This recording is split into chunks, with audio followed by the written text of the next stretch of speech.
Kay Direk Coco ko nakita ang talagang respeto sa bawat isa sa mga kasama. Lahat kami dito sa Batang Quiapo, nag-aangatan kami lahat. Walang pabida dito. Tama ng drama. Kami nga may mga tama ng bala pero hindi namin iniinda. Regarding po dito sa stay ko po sa Batang Quiapo, napakasaya, kakaibang experience. Yung mga hindi ko po nagagawa sa totoong buhay, nagagawa ko po dito sa Batang Quiapo, katulad po ng mga pakikipaglaban. Experience mo, like yung bumababa ka sa bundok, bumababa ka sa mga putikan, nagpupunta kayo sa mga kung saan-saan mga lugar. Yun ang mga na-experience ko at mga bagay na nakakatuwa at naging parte ako dito po sa Batang Quiapo. If I can describe, masasabi ko, excellent. Dahil lahat ng staff, excellent. Si Direk Coco, excellent. Lahat ng direktor, lahat ng mga makeup artist, pati mga wardrobe. Marami akong natutunan dito sa Batang Quiapo. Unang-una, yung pakikipagkapwa-tao dahil nakita ko kay Direk Coco kung paano siya makisama sa mga cameraman hanggang sa mga art director.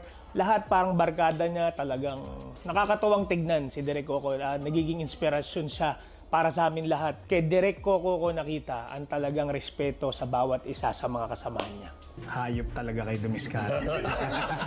Napakadami mga unforgettable na mga dapat talagang i-cherish dito sa Batang Quiapo. Yung most unforgettable scene para sa amin is yung nagsama-sama kami dito sa Emonpulo. Yung nasa Zambales kami. Talagang sobrang aga ng call time namin, 3 o'clock in the morning. Talagang makikita mo yung dedikasyon ng mga lahat ng mga tao dahil 3 o'clock in the morning ang call time, lahat sila nandun on time. Tapos matatapos din kami ng hapon. Tapos namin lahat kung ano yung mga ginawa namin dahil nga lahat talaga nagkakaisa, ginagawa lahat ng mga trabaho nila at alam mo talagang dedicated sila sa lahat ng ginagawa nila. Favorite character ko dito, si Tanggol. Siyempre, wala nang iba dahil unang-una sa lahat, inspirasyon siya sa lahat ng tao. Sa harap o sa likod ng camera, inspirasyon namin si Direk Coco dahil talaga nakikita namin kung paano siya makisama sa tao at kung paano niya mahalin ang mga tao na sa paligid niya. Yung mga aral siguro, yung respeto ko sa lahat ng mga artista. So yung aral na isa sa puso ko, yung nakita ko yung samahan dito, kung paano magmahalan lahat ng mga staffs. Yung nakita ko kung paano ginagawa dito sa Batang Quiapo, mai-apply ko rin dito sa mga negosyo ko, sa mga staff ko din.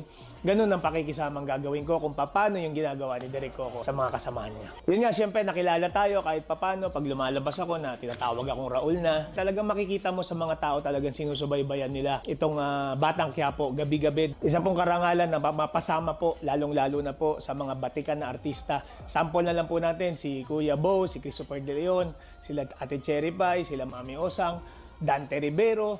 Talagang nakaka-proud isipin bilang isang ordinaryong tao na mapapasama ka sa mga ganong klaseng artista.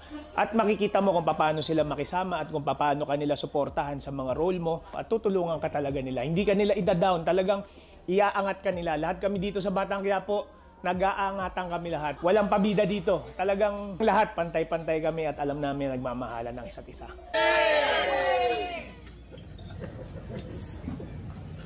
Maraming salamat Direk Coco, thank you very much tinulong mo sa akin, napakarami ng naitulong mo sa akin at yung experience ko dito sa Batang Quiapo bilang bahagi lang, maging bahagi lang nitong show mo. Napakasaya at isa ako sa mapalad na naging parte nitong Batang Quiapo at i-cherish ko ito habang buhay. Para po sa mga nanonood po at viewers po ng Batang Quiapo, abangan nyo po ang mga mangyayari. Napakadami po ang mga pasabog, napakarami po ang mga revelasyon na mga mangyayari po dito sa show po na to. Maraming salamat po sa aking mga Batang Quiapo at sa mga tumatangkilik po ng show ng Batang Quiapo kay Direk Coco. Maraming salamat po sa inyo at naging parte po ako nito. Ako po si Raymond Ronquillo bilang Raul ng Batang Quiapo, now signing off.